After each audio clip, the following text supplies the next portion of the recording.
कधीच नाही चुकणार तुमचे फेवरेट टीव्ही शोज झी5 सोबत, तेही एकदम फ्री। मला माहिती आहे की आता मार्केटमध्ये माझी तशी व्हॅल्यू राहिली नाही।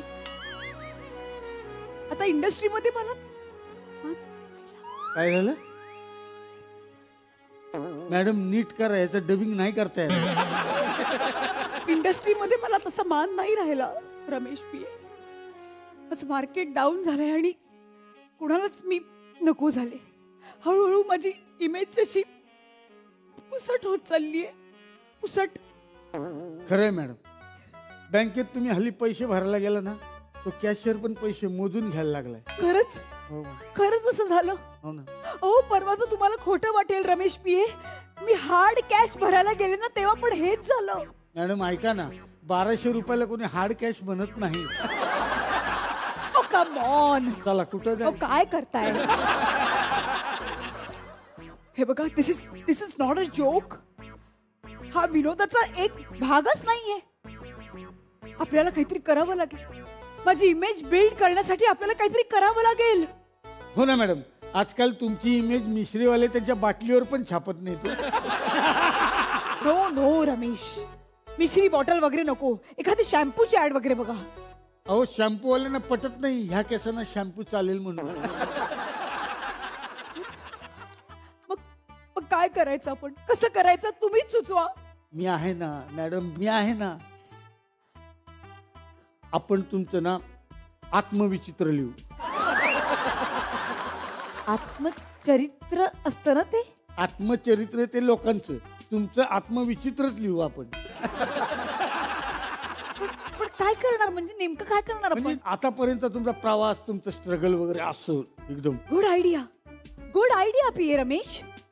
पण हे सगळं कसं करायचं? कारण का मला मराठी व्यवस्थित लिहिता येत नाही। म्हणजे बोलत जरी मी अस्वलीत असले तरी लिहिता येत नाही ना।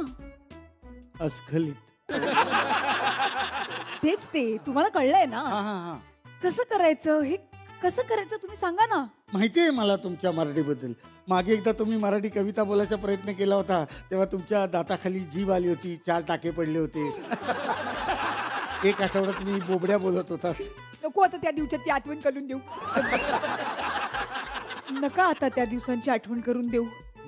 काय करायचं ते सांगा आता।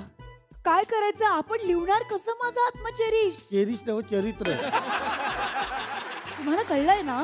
कसं लिहिणार ते? कारण का ते तर माझं चेरिश आहे ना। हा, मग त्यासाठी लेखक बोलवलाय आपण। अरे ह्याला काय अर्थ आहे? तो त्याचं लिहिल ना, माझं कसं लिहिल? अहो ते आत्मचरित्र आहे, आत्महत्या नाही स्वतःच केली पाहिजे। त्याला आपण सांगायचं, तो लिहिणार। गुड, हा व्हेरी गुड पी रमेश। कोण आहे हा लेखक? कोण आहे? साधा सुद्धा नाही, डेली सोप लिहिणार आहे। वाव, मग बोलवा त्याला। हा येतच असतील, स्वयंपाक झाला नाही नंतर या जा। ओ काय बोलताय? मी काय भिकारी आहे का सांगा बरं? मी लेखक आहे, लेखक। लेखक? हा असा असं म्हणजे हे काय शबनम काय पीठ मागायला घेऊन फिरतो काय? अहो ही शबनम गळ्यात असणं म्हणजे लेखकाची निशाणी असते, निशाणी। असं तर मी पण लेखक आहे। कसं काय? आमच्या मागच्या गल्लीतली शबनम आहे ना, ती रोज माझ्या गळ्यात पडती। ऐका ना, शबनम म्हणजे कुठली अशी मुलगी नाही बरं का। शबनम म्हणजे ही पिशवी। एक्सक्यूज मी, ऐका ना मिस्टर लेखक, मला ना तुमची मदत हवी आहे। मला माझं आत्मरचित्र लिहून हवंय। आत्मचरित्र? अच्छा, म्हणजे तुमचं आत्मचरित्र? हो, आत्मचरित्राचं नाव पण आम्ही ठरवलंय। काय काय? मंद तारका। मंद तारका? येस, आवडलं ना? कारण कसं आहे की मी टॉपची हिरोईन आहे आणि मी जिथून पण पास होते तिथून एक अशी मंद हव्याची झुळूक जाते, म्हणून मंद तारका। सगळं बरोबर आहे तुमचं, पण हे तुम्ही नाव ठेवलंय ना मंद तारका, त्याचा जरा अर्थ वेगळा होतोय हो। तुम्ही लिहिणारच का मी लिहू? ठीक आहे, लिहितो, माझं कामच आहे ना। पण ह्यांचं काहीतरी असं कर्तृत्व असेल ना की ज्याच्यामुळं तुम्हाला आत्मचरित्र असावं त्यांचं असं वाटतंय? ऑफकोर्स, म्हणजे तेच तर आपल्याला करायचं आहे ना की मी जेव्हा प्रसिद्धीच्या शिखरवर पोहोचले तर माझा जो स्ट्रगल आहे तो आपल्याला ह्या सगळ्या आत्मचित्रामध्ये तुम्हाला उल्लेख करायचा आहे। म्हणजे तुमच्या घरची परिस्थिती हालाकीची असेल ना? विचारू नका हो, विचारू नका. बिचारा एक बाप आणि 3 आया. 3 आया? हो, हिचा बाप बिझनेसमन होता, 300 कोटीचा बिझनेसमॅन. या बिझनेसच्या टेन्शन मध्ये 3 लग्न कधी केली हेच कळलं नाही त्यांना.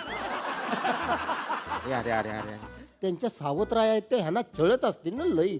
अहो काय विचारताय, माझी 2 नंबर. ऐका ना मॅडम, याचं डबिंग नाही करते. माझी 2 नंबरची आई तर मला खूप छळायची. काय काय करायची काय नेमकी? ती मला रात्री बेरात्री घराबाहेर काढायच्या. नाही नाही, वडत वडत घरी आणायच्या डिस्को मधून. काय सांगताय? मी मी इतकं सोसलंय की मी तुम्हाला सांगू पण शकत नाही. एकदा तर घरातलं बटर संपलं होतं. तुम्हाला खोटं वाटेल, 3 दिवस मी ब्रेडला साजूक तूप लावून खात होते. 3 दिवस घरात बटर नव्हतं. खूप सोसलंय आमच्या मॅडम. एकदा तर मी कार चालवत असताना समोर अचानक 2 लोक येऊन धडकली. अरे बाप रे, नेमका ऍक्सिडेंट झाला कुठं? फुटपाथवर. फुटपाथवर? ऐका ना, मग ते लोक तुमच्या समोर नाही आली, तुम्ही फुटपाथवर चढलेला. हे कुठं स्ट्रगल असतंय का असलं? मग त्यानंतर मॅडमनी ठरवलं, गाडी चालवत असताना फोनवर बोलणार नाही आणि रॉंग साईडने जाणार नाही म्हणून. आणि मी खरं सांगते तुम्हाला लेखक दादा, बोला बोला बोला. आजपर्यंत मी तो शपथ पाळतीये. आजपर्यंत मी फोनवर बोलत असताना गाडी चालवत नाही, डायरेक्ट व्हिडिओ कॉल लावते. बघितलं किती शब्दांच्या पक्के आहेत आमच्या मॅडम. आणि हे आत्मचरित्रात लिहायचंय तुम्हाला. येस. हा, माझ्या पदार्पणासाठी जो स्ट्रगल मला झालाय तो सगळं तुम्ही माझ्या आत्मरचित्रामध्ये लिहायचं आहे. कशासाठी काय झालंय? पदार्पणाच्या सिनेमासाठी जे काही स्ट्रगल केले ते आत्मचरित्रात लिहायचंय. अच्छा अच्छा, तसं का? पण मला सांगा, आता तो पदार्पणाचा सिनेमा आहे ना, तो मिळाला कसा तुम्हाला? अहो मॅडमनी पिक्चरसाठी प्रोड्युसरच्या शिव्या खाल्ल्या आहेत. अन्न पाणी सोडलंय. 4 दिवस 4 तास 4 तास त्या जेवला नाही, तेव्हा कुठं प्रोड्युसर पैसे द्यायला तयार झाला. कोण होता, कोण प्रोड्युसर? तो हिचा बाप. म्हणजे तुम्ही बापाला खड्ड्यात घातलं? मला सांगा, तो सिनेमा कुठला ज्याच्यात तुम्ही पदार्पण केलं पहिल्यांदा? बुडबुडे. बाप आणि मुलीची करुण कहाणी आहे त्यात. बुडबुडे.